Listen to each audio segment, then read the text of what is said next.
Yesterday we read an earlier part of the story of Tobit, which is always very touching to me. Tobit's sitting at his table and he's ready to eat, and he thinks to himself, I've been blessed with so much.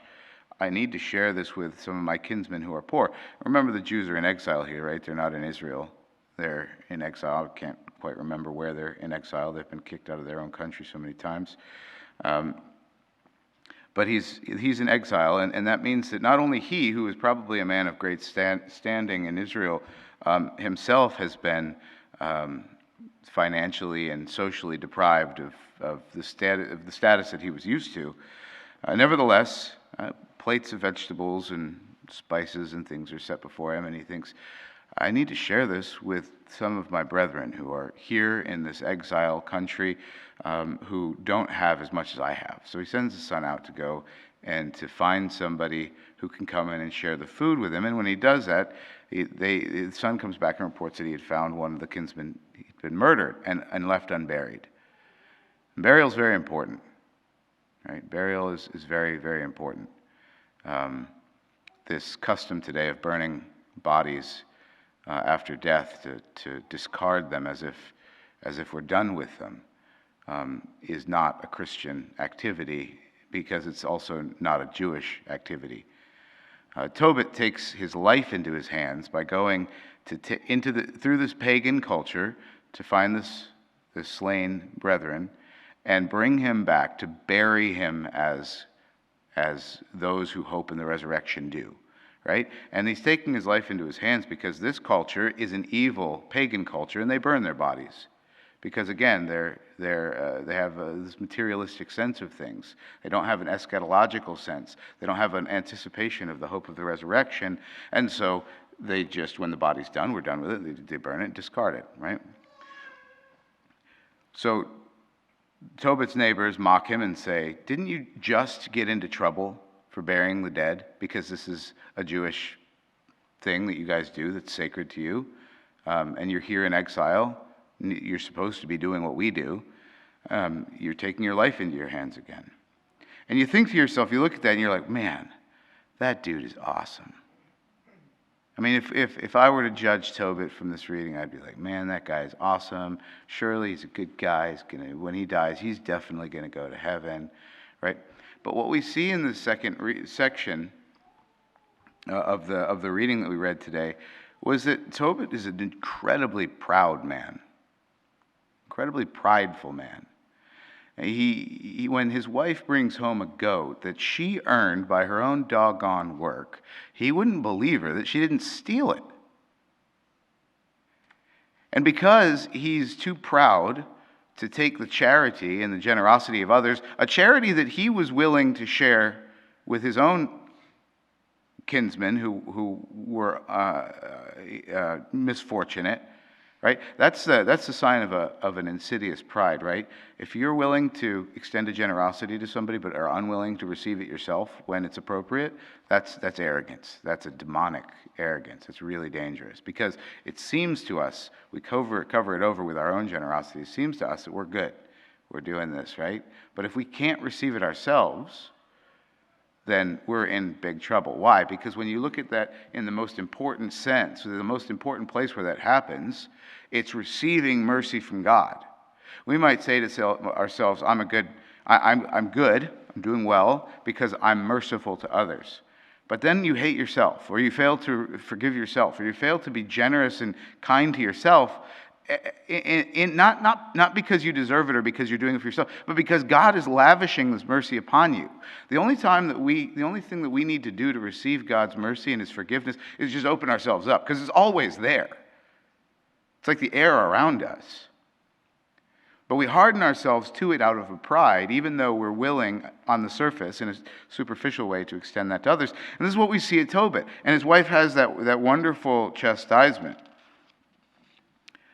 And remember, Tobit's writing this, so he's given himself a fair shake. You see in his writing of this that he's come a long way, that he is now the good man that he wanted to be. She retorted, "Where are your charitable deeds now?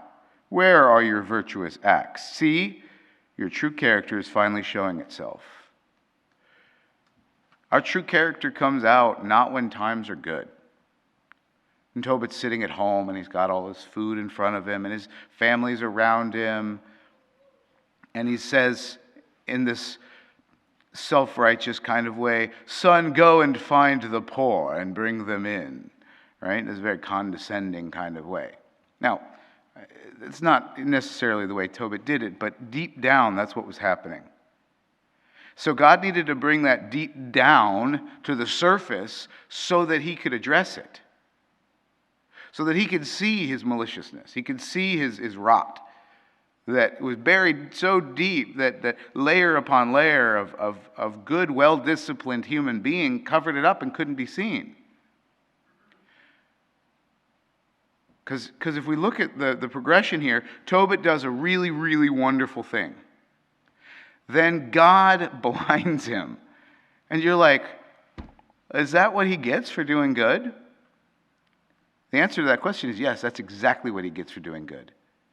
Because Tobit's act of charity elicits from God the medicinal application of God's own mercy to draw from Tobit the thing deep down that's rotting him, that's hurting him, so that Tobit could address it and fix it.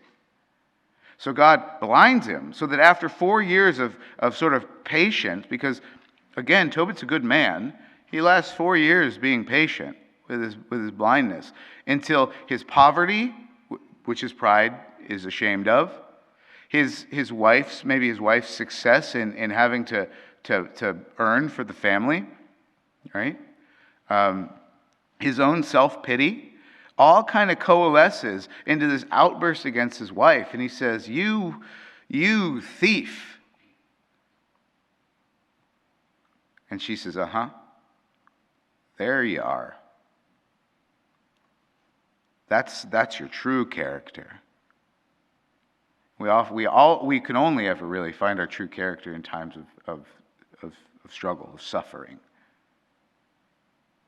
So when we suffer in life and we say, God, why have you afflicted me so?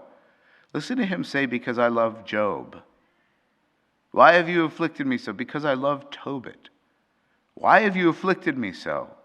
Because I love you. Because in this time you have an opportunity to know yourself better than you have before. To know yourself as I know you. To see in yourself, in those moments, the parts of you that you enjoy and are proud of. But also to find in yourself, in those moments, the parts of you that need a lot of work. When the mask is torn off. Don't reject the chastisements of the Lord. The punishment of a father to his son is not out of anger or wrath, but for his good. We need to recognize in our own suffering the chastisement of God. This chastisement doesn't come just because we've done something horrible and he's now really mad at us and he's going to punish us out of vindication. No, the chastisements of God always come with a bent of mercy, that his chastisements might be profitable to us if we can accept the discomfort and the great task of self-knowledge, and the even greater task then of discipline to change what we see. Then we really will become saints.